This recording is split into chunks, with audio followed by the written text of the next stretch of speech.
Dans une salle d'audience où l'air est plus lourd que les dossiers empilés, Brahim Awissaoui, l'accusé, joue une partition peut-être inédite, celle de l'amnésie. Face au juge, il prétend avoir oublié jusqu'à son propre nom. Une stratégie qui laisse les observateurs perplexes. Son amnésie ne résistera pas à l'oralité des débats, espère Philippe Soucy, avocat des victimes.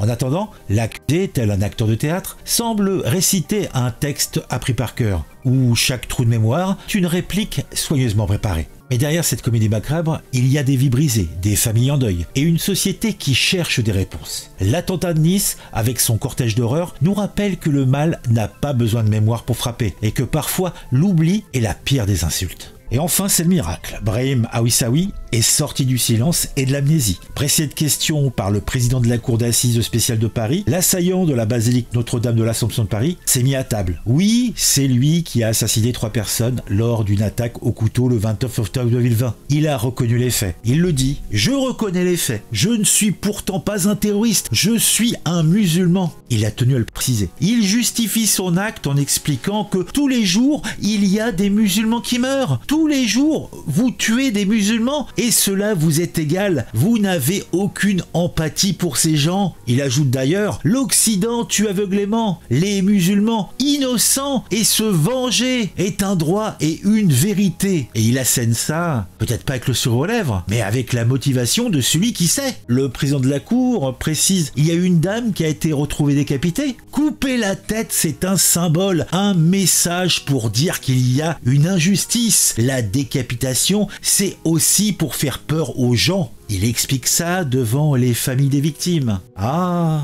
quel beau personnage. L'élément important n'est-il pas qu'ils nous le disent? Il n'est pas un terroriste. Ce n'est juste qu'un musulman parmi les autres. Le club de l'actu, c'est ce actu. Regarde les vidéos, tout devient plus fou. De la vie et comment c'est cool. Chaque like, chaque abon, t'es pas seul dans la foule. Le 29 octobre 2020, la basilique Notre-Dame de l'Assomption de Nice est devenue le théâtre d'un acte de barbarie qui a secoué la France entière. 3 innocents, Nadine de Villiers, Simone Barreto Silva et Vincent Lecaisse ont perdu la vie sous les coups d'un couteau manié par Brahim Awissaoui. Un Tunisien de 21 ans, perpétré en plein cœur d'un lieu de culte, a résonné comme un écho sinistre des tensions qui traversent notre société. Brahim Awissaoui a aujourd'hui 25 ans et c'est un homme au parcours chaotique. Né en Tunisie, il a basculé dans une radicalisation fulgurante, passant de vendeur d'essence à terroriste en quelques mois. Son départ clandestin pour l'Italie, puis son arrivée à Nice, ont minutieusement été reconstitués grâce aux caméras de surveillance. Les enquêteurs ont découvert un homme déterminé, effectuant des repérages méthodiques autour de la basilique avant de passer à l'acte. Le procès de Brahim Awissaoui a été marqué par une défense pour le moins surprenante. L'accusé prétendait souffrir d'une amnésie totale.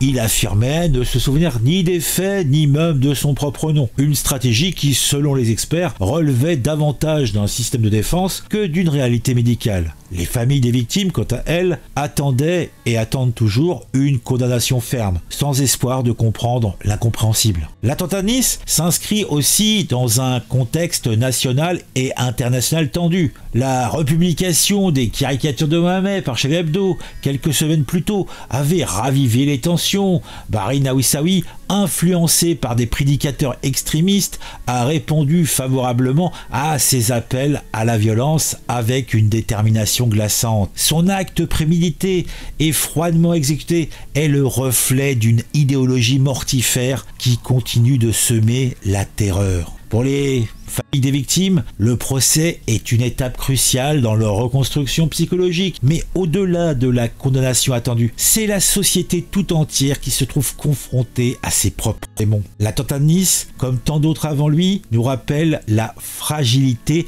de notre vivre ensemble. Et la religion de paix et d'amour n'est peut-être pas tant de paix que d'amour, mais d'amour pour qui? Les témoignages des proches des victimes et des premiers intervenants ont bien sûr ajouté une dimension humaine poignante au procès. Les 2 filles du sacristain, Vincent Lecaisse, ont évoqué le traumatisme au long cours qu'elles subissent depuis l'attentat. Les premiers intervenants, eux aussi, ont exprimé leur douleur sans fin, marquée à jamais par l'horreur à laquelle ils ont été confrontés. Ces témoignages rappellent également que derrière chaque victime, il y a des vies brisées et des familles dévastées. L'attentat de la basilique de Nice et le procès de Brahim Awissaoui sont des rappels douloureux de la réalité du terrorisme. Face à cette horreur, il est tentant peut-être de chercher des explications, d'essayer de comprendre l'incompréhensible. Parfois, il n'y a rien à comprendre, seulement à condamner et à se souvenir pour que jamais l'oubli ne devienne complice du mal. Je ne vous rappellerai pas encore une fois les propos de la députée Elifi qui était en train de nous expliquer que le terrorisme, eh bien, il n'y a que celui d'extrême droite.